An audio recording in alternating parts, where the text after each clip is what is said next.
Hello students, हम लोग chemistry का चैप्टर स्ट्रक्चर ऑफ एटम पढ़ रहे हैं और आज उसी चैप्टर के हमें कुछ न्यूमेरिकल्स करने हैं। अब ये किस तरीके के न्यूमेरिकल्स हैं इस बारे में थोड़ा ध्यान से सुनिएगा।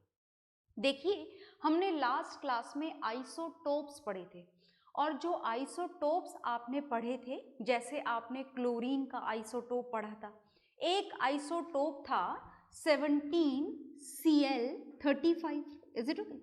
दूसरा आइसोटोप आपने इसी क्लोरीन का पढ़ा था 17 आएगा यहाँ पर 17Cl37, इज इट ओके।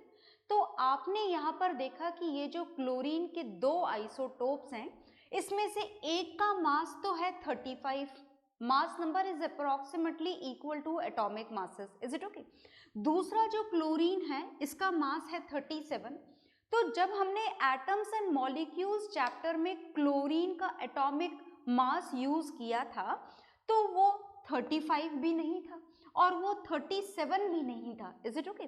तो क्या आपको याद है कि आपने क्लोरीन का एटॉमिक मास क्या यूज किया था? आपने क्लोरीन का एटॉमिक मास यूज किया था 35.5 यूनिट्स, याद होना चाहिए आपको, इज इट ओके। तो ये जो 35.5 यूनिट्स है, ये कौन से क्लोरीन का मास है? इस वाले क्लोरीन का मास तो 35 है और इस दूसरे वाले क्लोरीन का मास 37 है। ना तो इसका 35.5 है और ना ही इसका 35.5 है। तो ये 35.5 कहाँ से आया? जब आपके पास में किसी भी एलिमेंट के ढेरों आइसोटोप्स प्रेजेंट होते हैं तो आपको उस एलिमेंट का एटॉमिक मास जानने के लिए एक फॉर्मूला काम में लेना पड़ता है और इस तरीके से निकाले गए एटॉमिक मास को बोला जाता है एवरेज एटॉमिक मास। तो जो क्लोरीन का एटॉमिक मास हम यूज करते हैं 35.5 यूनिट्स, ये इन दोनों क्लोरीन के आइसोटोप के मासेस से निकाला हुआ एवरेज एटॉमिक मास है। आ गई बात समझ में, इज इट ओके। तो इसी तरीके से ये किस तरीके से कैलकुलेट किया जाएगा एवरेज एटॉमिक मास, ये हमको इस क्वेश्चन में देखना है। ये आपकी एनसीईआरटी बुक का ही क्वेश्चन है and this is question number 10th given in your NCERT book. तो आप चाहें तो एनसीईआरटी बुक अपनी खोलकर बैठ सकते हैं, ओके। तो इसको मैं यहाँ पर एग्जाम्पल को रफ करने जा रही हूँ and we are going to solve this question. ये क्वेश्चन जो आपके सामने लिखा हुआ है इसे हम सॉल्व करने जा रहे हैं, देखिएगा ध्यान से। तो क्वेश्चन में हमें क्या गिवन है, आप आराम से नोट डाउन करते जाएं और देखते जाएं कि कैसे इसको सॉल्व करना है। फॉर्मूला आप इसका जो पढ़ने जा रहे हैं वो आपके लिए नया है तो उसे ध्यान से सुनिएगा, ओके। यहाँ पर हमें क्या करना है, if bromine atom is available in the form of two isotopes of bromine are given in this question। जो पहला आइसोटोप है वो है 35, देखिए वहां पर राइट साइड में कॉर्नर पर लिखा हुआ है 35 ब्रोमीन 79 और इसका जो परसेंटेज कंपोजिशन है वो है 49.7%, इज इट ओके। दूसरा जो आइसोटोप हमें यहाँ पर प्रोवाइडेड है क्वेश्चन में वो भी हमारे पास में लिखा हुआ है, दिस इज 35 ब्रोमीन 81 और इसका जो परसेंटेज हमारे नेचर में प्रेजेंट है दिस इज 50.3%। तो क्या आप इस गिवन वैल्यूज का मतलब समझे? मतलब ये है कि हमारे नेचर में जो ब्रोमीन प्रेजेंट है वो दो आइसोटोप्स की फॉर्म में अवेलेबल है। It depends on the nature, it depends on the condition of the environment कि कहाँ पर कौन सा ब्रोमीन मिलेगा। पर जो भी हो, जो ब्रोमीन हमारी नेचर में अवेलेबल है वो दो आइसोटोप्स की फॉर्म में अवेलेबल है। First isotope is this one 35 is its atomic number. Atomic number isotopes का सेम रहता है, इसका भी 35 और इसका भी 35, this is bromine and bromine. और ये जो ऊपर लिखे गए हैं ये लिखे गए हैं इनके मास नंबर। तो इस वाले ब्रोमीन का मास नंबर है 79 और इस वाले ब्रोमीन का मास नंबर है 81, इज इट ओके। और ये है इनके परसेंटेज कंपोजिशन। क्या आप परसेंटेज कंपोजिशन का मतलब समझे? देखिए नेचर में जो 100% ब्रोमीन अवेलेबल है उस 100% में से 49.7% तो ये वाला ब्रोमीन अवेलेबल है और 50.3% ये वाला ब्रोमीन अवेलेबल है जिसका मास नंबर 81 है। और इस तरीके से अगर आप 50.3 और 49.7 टोटल परसेंटेज ऐड करेंगे तो आपको 100% ब्रोमीन मिल जाएगा। तो आपकी 100% ब्रोमीन में से 49.7% ये वाला अवेलेबल है और 50.3% ये वाला। अब हमें इस क्वेश्चन में क्या करना है, it is given there, calculate the average atomic mass. अब इस तरीके से तो ब्रोमीन के दो मासेस मिल गए हमारे पास में, एक तो हो गया ये 79 और एक हो गया ये 81। तो हम कौन सा एटॉमिक मास काम में ले, 79 काम में ले या फिर 81? तो देखिए बात ऐसी है कि हम ना तो 79 काम में लेंगे और ना ही 81।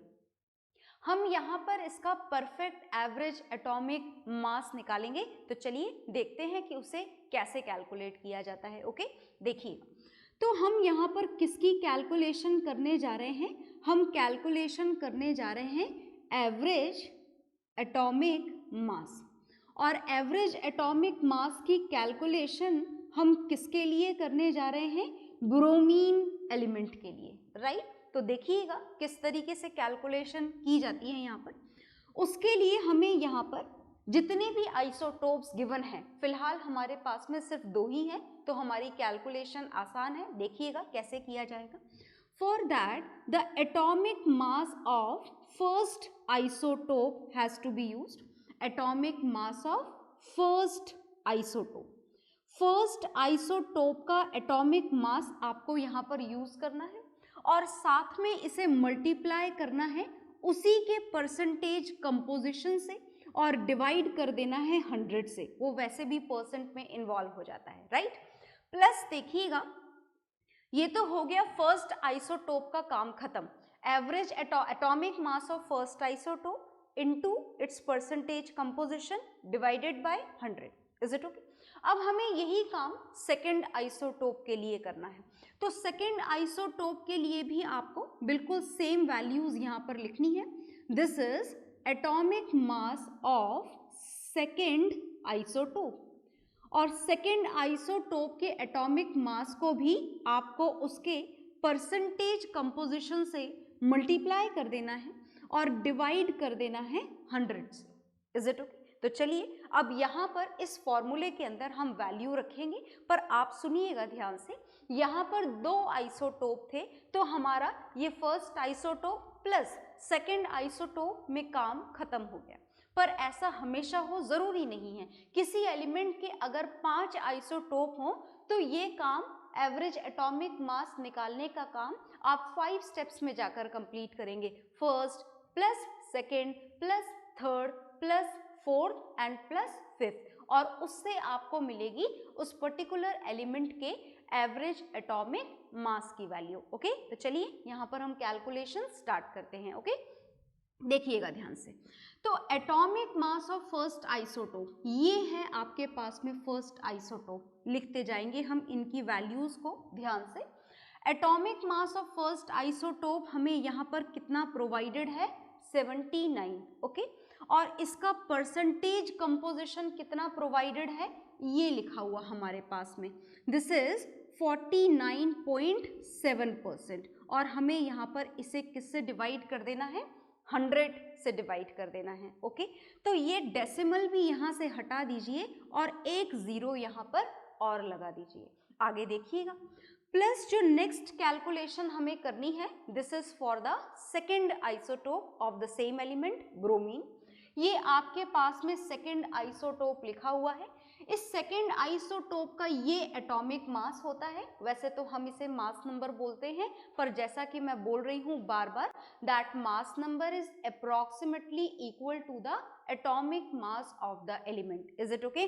तो हम यहाँ पर वो लिखने जा रहे हैं, atomic mass of second isotope that is 81 into its percentage composition. वो आपके सामने लिखा हुआ है, कितना लिखा हुआ है, 50.3, और इसको हमें किससे डिवाइड कर देना है, 100 से।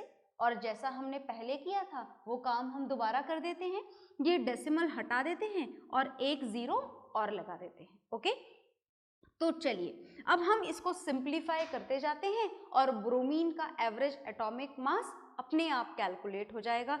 तो अब हमें सिर्फ कैलकुलेशन करनी है, साइंस का काम खत्म हो गया है, आपकी मैथमेटिक्स का काम शुरू हो गया है। तो आई होप आपको वो सब आता है, तो मुझसे पहले आप कर लीजिए, और अगर आंसर में कोई वेरिएशन आता है तो बोर्ड पर से जो सॉल्यूशन है, जो कैलकुलेशन है, उसे आप नोट डाउन कर सकते हैं। ये देखिए, अब आपके पास में दो फ्रैक्शंस हैं, this is fraction first and this is fraction second. इन दोनों का एलसीएम हमने ले लिया 1000।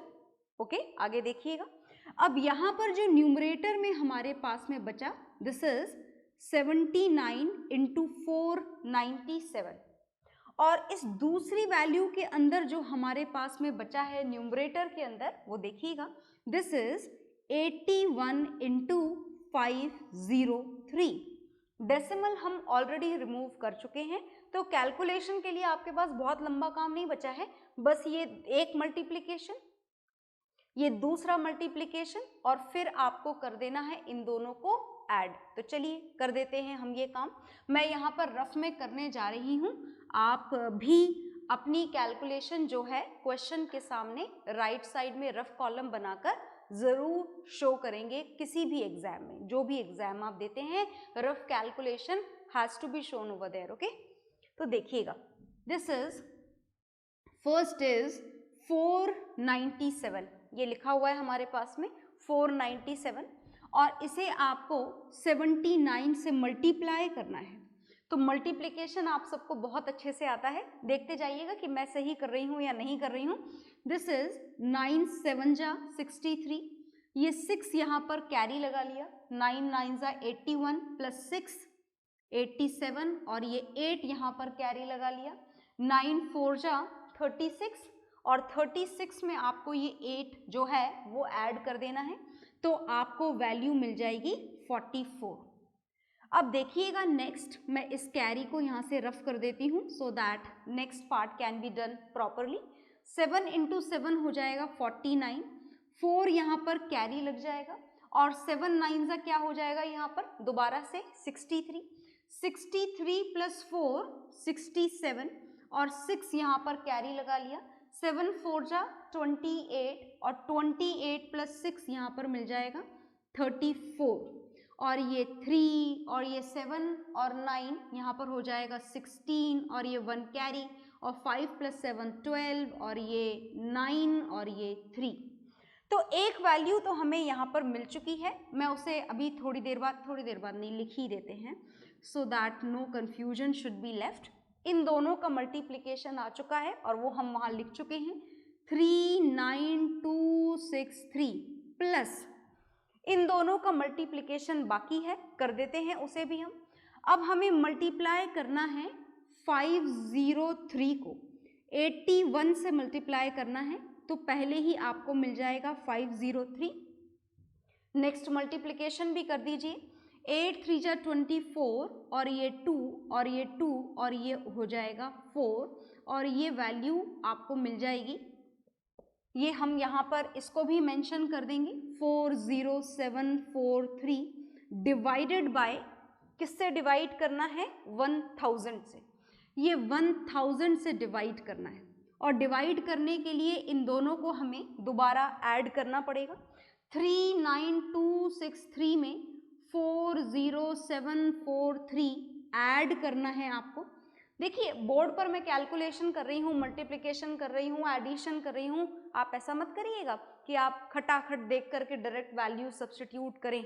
आ गई ना बात समझ में? ये कैलकुलेशन आपको भी करनी है, तो ही आपकी कैलकुलेशन इंप्रूव होगी, वरना मल्टीप्लिकेशन और डिवीजन में मिस्टेक्स हो जाती हैं आपसे। Is it okay? तो अब हम ऐड करने जा रहे हैं, देखते जाइए एडिशन मैं सही कर रही हूँ या नहीं कर रही हूँ, और नहीं कर रही हूँ तो करेक्ट ज़रूर करिएगा।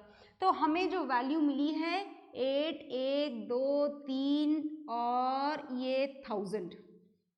अब मैं उस रफ कैलकुलेशन को रफ करूंगी so that we should get some space, आप उससे पहले इसे नोट डाउन कर लीजिए। ओके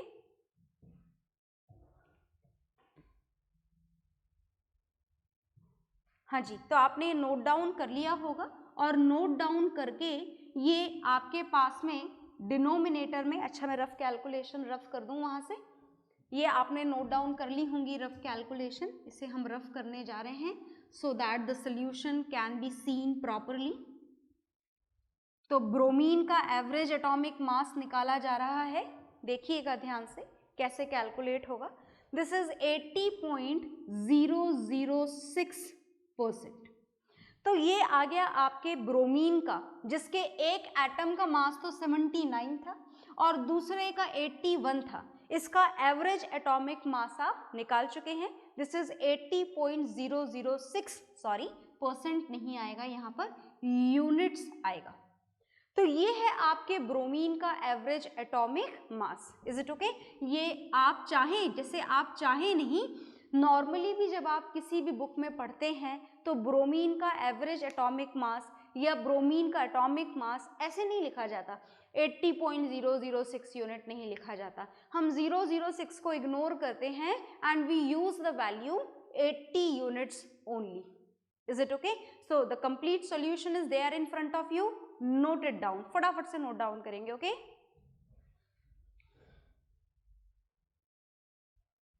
हाँ जी, तो आई होप आपने ये नोट डाउन कर लिया होगा और इसको नोट डाउन करने के बाद में हम इसी बुक के इसी चैप्टर का एक और क्वेश्चन सॉल्व करेंगे। That is again based on the same formula, average atomic मास, पर हम उसको सॉल्व करेंगे and this is question number 11th। तो मैंने आपको नंबर तो बता ही दिया कि ये 11th क्वेश्चन है, तो आप अगर मेरे बताने से पहले सॉल्व कर लें तो ज़्यादा मज़ा आएगा। Is it okay? Formula same लगाना है, कंडीशन सेम है, तो आप शुरू कर दीजिए। बुक आई होप एनसीईआरटी आप सबके पास में है ना? एनसीईआरटी बुक ज़रूर सॉल्व करिए और जल्दी से सॉल्व करिए। This is question number 11th from your book, NCERT book.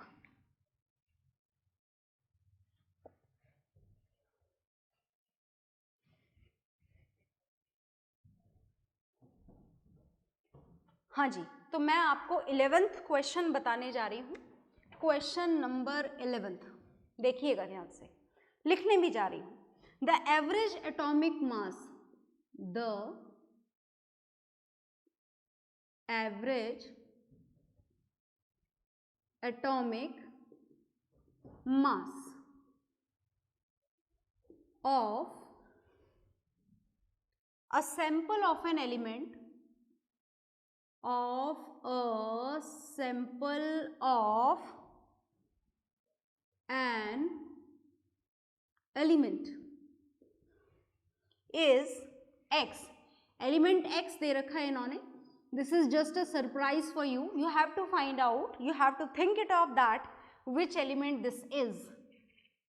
तो आई होप आपने सोच लिया होगा अभी तक 16 के आसपास वाला एटॉमिक मास वाला एलिमेंट हमें कौन सा पता है? ऑक्सीजन। तो what are the percentage of isotopes of 8x16 and 8x18 in the sample. So the question is done. Now we have to solve it. चलिए तो सॉल्यूशन स्टार्ट करते हैं, देखिएगा ध्यान से। क्वेश्चन में थोड़ा सा उल्टा पूछा गया है, पहले हमें एवरेज एटॉमिक मास कैलकुलेट करना था, अब एवरेज एटॉमिक मास प्रोवाइडेड है, तो बहुत बढ़िया बात है। चलो देखते हैं आगे।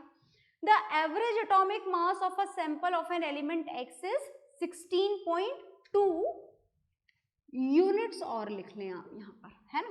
तो चलिए हम लिख लेते हैं क्या क्या प्रोवाइडेड है। हमें प्रोवाइडेड है average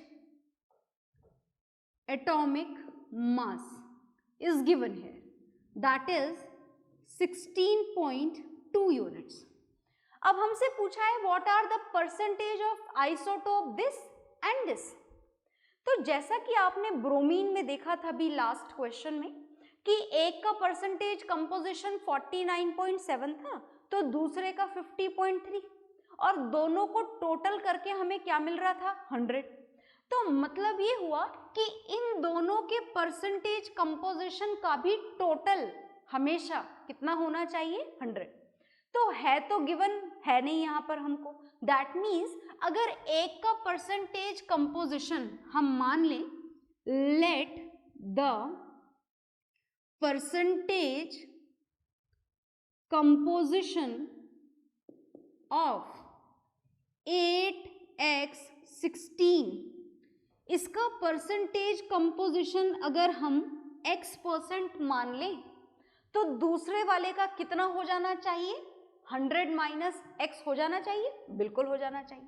Therefore, percentage composition of 8x18 कितना हो जाएगा 100 माइनस x%, क्योंकि सम कितना होना चाहिए, सम टोटल 100 होना चाहिए। तो अगर एक का x है तो दूसरे का अपने आप कितना आ जाएगा 100 माइनस x। ओके, आगे देखिएगा। अब बस इस x की वैल्यू और इस 100 माइनस x की वैल्यू हमें सेम फॉर्मूला जो यूज करा था हमने लास्ट क्वेश्चन में, उसी के थ्रू कैलकुलेट करनी है। ओके, तो चलिए हम करते हैं calculation. According to this formula, average atomic mass is equal to, average atomic mass क्या होता है, average atomic mass is mass of first isotope into its percentage composition divided by 100। ये तो बात हो गई फर्स्ट आइसोटोप की, है ना, plus mass of second isotope into its percentage composition divided by 100। ठीक है, तो इसमें हम वैल्यूज का सब्स्टिट्यूशन कर देते हैं। Average atomic mass is given है 16.2 units is equal to mass of first isotope. कितना है फर्स्ट आइसोटोप का मास, ढूंढो भाई। ये रहा फर्स्ट आइसोटोप और ये रहा इसका मास 16 इंटू इस 16 वाले का परसेंटेज कंपोजिशन कितना माना है आपने x, तो 16 into x upon 100 plus mass of second isotope आपने कितना माना नहीं है, प्रोवाइडेड है 18 इंटू इट्स परसेंटेज कंपोजिशन कितनी है 100 माइनस x, डिवाइड किससे करना है 100 से। देख लो कहीं कोई गड़बड़ तो नहीं है, कोई गड़बड़ नहीं है। आगे चलिए, आगे हमें कैलकुलेशन करनी है। This is 16.2 as it is लिख दिया, 16 into x is 16x upon 100 plus 18 bracket के बाहर है, देखिएगा ध्यान से, ये 18 ब्रैकेट के बाहर है, ये 100 से भी मल्टीप्लाई होगा और x से भी, मतलब हमें नेक्स्ट वैल्यू मिलेगी 1800 minus 18x upon 100। Is it okay? आगे देखिएगा, now it is 16.2 is equal to LCM कितना आ जाएगा 100 और value 16x plus 1800 minus 18x। ठीक है ना, आगे देखिएगा 16.2 इंटू 100, इसको हम क्रॉस मल्टीप्लीकेशन के थ्रू दूसरी साइड ले आए, is equal to 16x as it is numerator बचा हुआ है 1800 माइनस 18x। ओके, डेसिमल यहाँ हटा दीजिए और 10 लगा दीजिए, एक 0, 0 से 0 कैंसिल हो जाएगा, वैल्यू मिलेगी आपको 1620 is equal to 16x minus 18x minus 2x हो जाएगा, प्लस मिलेगा आपको 1800। तो 2x राइट साइड में है, इसे राइट साइड से लेफ्ट साइड में ले आइए, ये पॉजिटिव हो जाएगा, इधर नेगेटिव था इधर आकर पॉजिटिव हो जाएगा, इज इक्वल टू 1800 माइनस ये दूसरी साइड चला जाएगा 1620. And this is a very simple subtraction, you can do it very fast. 2x is equal to आपको मिल जाएगा 180, है ना, और 180 के हिसाब से x की वैल्यू आपको मिल जाएगी 180/2, that is 90%. And this is the percentage composition of x%. किसका माना था आपने? 8x16 का. तो 8x16 का परसेंटेज कंपोजिशन आ गया, कितना आया? 90%. दूसरे का निकाल लें, दूसरे का तो आप वैसे ही निकाल सकते हो. 8x16 का इतना आ गया, तो अब 8x18 का कितना हो जाएगा? 100 minus x, that means 100 minus 90, that means 10%. तो हमारे नेचर में 8x16 कितना परसेंट अवेलेबल है? 90%. और 8x18 कितना परसेंट अवेलेबल है? 10%. Is it okay? So in this way, the percentage composition can also be calculated if the average atomic mass is provided. So note down this solution, okay?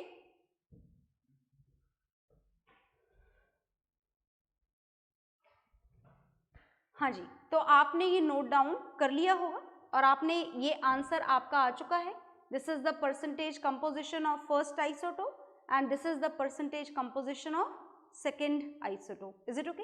और इसी के साथ में हमारा जो चैप्टर है structure of atom, that is done, complete हो चुका है हमारा चैप्टर. मतलब नेक्स्ट क्लास में हम स्टार्ट करेंगे new chapter. Okay, bye everyone.